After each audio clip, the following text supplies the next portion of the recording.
When you elect clowns, you should expect a circus, and that is exactly what we have gotten with Donald Trump's administration, a cabinet full of incompetent and unqualified people who not only don't know how to do their job, but only know how to break the law while doing their job. And two of Donald Trump's cabinet clowns were grilled for just that before Congress. Kristi Noem and Kash Patel were ripped to shreds and brutal takedowns. But my favorite of them all came from Senator Chris Murphy, who we're going to be having on the show next week, but it was just incredible. We're going to get into it all, but before we do, if I could quickly ask you to leave a like on this video, and if you haven't already and you enjoy our channel, to hit that subscribe button. It goes a long way, and it really does mean a lot to me. Now let's check out Senator Murphy, ripped to shreds, Kristi Noem. Thank you very much. Madam Secretary, AI is an enormous growing industry critical to the future economic health of the country. We have had the benefit over the years of the top talent in AI, researchers, students coming to the United States to help us grow that industry. But for the first time in the last 15 years, there are more top talented individuals and workers in AI leaving the country than coming here. And the reason is pretty simple. People who are coming here to work from overseas through the visa program are very uncertain about what their rights are. And that is because of the actions this administration has taken. So I think it's important to get on the record for those individuals who are here currently and those thinking of coming to the United States to work or to study to understand what their rights are. So let me ask you a series of pretty simple questions. Probably the key of right amongst the 5 freedoms is the right to free speech, the right to express your own personal opinion about politics, culture, the economy. Do you believe that you have the right to detain or deport a U.S. citizen for simply expressing their political opinion, a U.S. citizen? No. No. Do you believe that you have the right to detain or deport a legal permanent resident for expressing their political opinion? I don't make decisions on legal status here in the United States. The Department of State does that, and I would say that as they've gone through an evaluation of who gets a visa, who gets legal status, green cards, they've been evaluating and discussing how that applies. Well, to I acknowledge that you don't. I acknowledge you don't make. Right. But if someone is a legal permanent resident of the United States, I'm not talking about an H-1B or a student visa holder. I'm talking about a legal permanent resident. If you are a legal permanent resident, do you have the right to detain or deport that person simply for expressing their political opinion? The Department of State makes those decisions. No, and the they Department don't. of Homeland Security. You make that decision about who you have the right to detain or deport.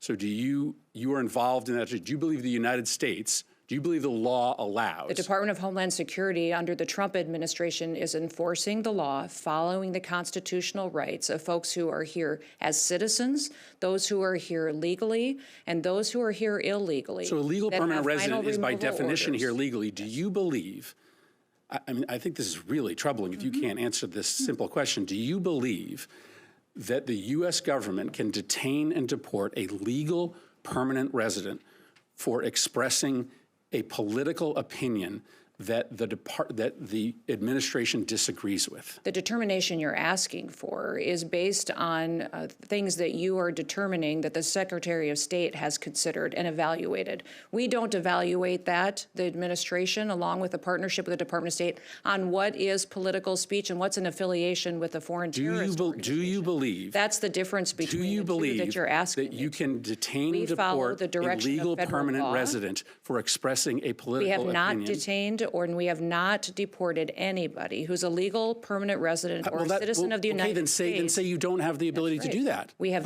clarify that for the millions of. That is exactly what I'm doing, is that we have followed exactly what the law is, and that we have not detained or deported anybody who's a citizen or has legal status in this country. We are focused on the worst of the worst dangerous criminals. You do not believe you have to get them out of the country. You do not believe you have the ability to do that. We have not done that at all, and the Trump administration has no plans well, just because you haven't done it doesn't mean that you won't do it in the future. We are following do you believe you have the ability to do that or not? That we are doing. I think you were going to. The exact appropriate thing in partnership with the Department of State and in partnership with the Trump administration. Have you read I assume you have read the Supreme Court decision in the case of Kilmar Abrego Garcia. Yes. That court decision requires the administration to facilitate Kilmar Abrego Garcia's release from El Salvador. Can you describe the steps that you have taken to facilitate this release? And specifically, can you answer as to whether you have reached out to your counterpart in El Salvador to facilitate Mr. Abrego Garcia's release? Abrego Garcia is a citizen of El Salvador and should never have been in this country and will not be coming back to this country. There is no scenario where Abrego Garcia will be in the United States again. If he were to come back, we would immediately deport him again because he is a terrorist, he's a human smuggler, and he is a wife beater. You've read the Supreme Court decision. Does the Supreme Court decision not require you to facilitate the return of Mr. Abrego Garcia? The Trump administration is complying with all court orders and judges' orders. Does the Supreme Court order require you to facilitate the return of Mr. Abrego Garcia? Is a citizen of El Salvador. It is up to the president of the El Salvador to make the decision. You're a defendant on in if the he case. is coming back. It's been a big topic of conversation between all of us, between the country. When the president visited the United States of America, it was discussed and talked about there. The president has been very clear on this issue, as the Secretary of State and I have as well. Abrego Garcia is not a citizen of this country and is a dangerous individual who does not belong here. I will not ask another question, Madam Chair. If he were back in this country, we would immediately deport him. But the discussion ends when the Supreme Court rules 9-0 that you have to facilitate his release. And the fact that you can't even acknowledge the wording of the order, which commands you to facilitate his release,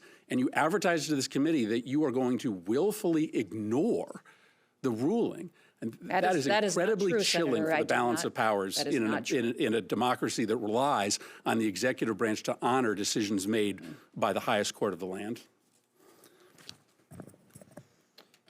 Just incredible work by Senator Murphy. These people are breaking the law, and they don't really seem to care necessarily about due process, about following the rule of law. And I remember when Donald Trump was saying that he was the one afforded no due process during his many trials for his many felonies. And now that's flipped. I know hypocrisy is baked into everything that MAGA does, but guys, come on, have a little respect for it all. And it wasn't just, like I said, Kristi Noem. Kash Patel was also grilled for his refusal to investigate the lack of due process being afforded to citizens and non-citizens who are being illegally deported. And when he was asked about it by two Democratic senators, being the not-so-sharp guy that he is, who's apparently and reportedly spending most of his time in his job at the club, it didn't go too well for Kash Patel. It concerns me that you're not familiar with the core concept of due process applying to all persons as written in black and white in the Constitution. As the first public defender who's ever served the FBI as its director, I am more aware of due process than any predecessor in my seat. You are delineating between removal proceedings and criminal acts. My job is to investigate criminal acts. That's what we do. You are aware that the Fifth Amendment refers to taking away liberty, and when people are arrested on the street, detained and sent out of the country, that their liberty has been taken away. Senator, that is a constitutional question that you are asking me to answer. It's not for me to answer. The question has already been answered by the Supreme Court that they're protected. Therefore, it's a violation of law, and it's your responsibility to open an investigation, and you're saying today you will not do so? I am not the agency involved in removal proceedings. That is a different branch of government. So if an agency other than the FBI violates the law and the Constitution, you will not investigate because it's a different agency? I will investigate every violation of law. Well, you have, but you just said you're not investigating. No. You and I are in disagreement on what is a violation of law. I have yet to hear from the Supreme Court your position as you have adjudicated it. Well, very, very interesting, because the Supreme Court's been very clear, and I had heard you were trained in the law, so I expected maybe you would try to uphold it. You also took an oath to the Constitution. Thank you for the reminder. Well, it's important to remind you, since you're apparently unfamiliar with the very basics of the core protection of freedom in our Constitution. What I am familiar with is protecting the American public, and that's what Let me I'm close doing. with one question, Mr. Chairman. Will you make sure that due process in every action of the FBI is completely honored under your time as director? To defend it, it is your job to investigate crimes. Yes, I agree with the Fifth Amendment. I agree with the entire Constitution, and the men and women at the FBI decide. So are you going to launch an investigation of the reported violation of the due process of several hundred individuals? Again, Senator, it's not for me to call the balls and strikes on it. The men and women at the FBI who are trained to open investigations will make those calls. So you have no influence over whether an investigation is opened? I have influence over it, but you're asking me a constitutional question. I'm not a constitutional scholar. Well, it's actually not it's a question also of law. But your position is that every one of those individuals is by constitutional right afforded due process. I don't know the answer to that. I'm telling you. You haven't read the Constitution? I've It got says it right, all persons. I've got it right here, but what you're saying is that every single one of the illegals that was sent down to El Salvador is supposed to be given due process pursuant. Yeah, that's what the Constitution says. It says no doesn't person. say that. It does say no person. Yeah, I'll encourage you to read it because it's also been affirmed by the Supreme Court repeatedly. On the case of Miranda versus Arizona, held the right of all individuals, regardless of citizenship status. The Supreme Court in Reno versus Flores. I mean, but it's the plain language of the Constitution.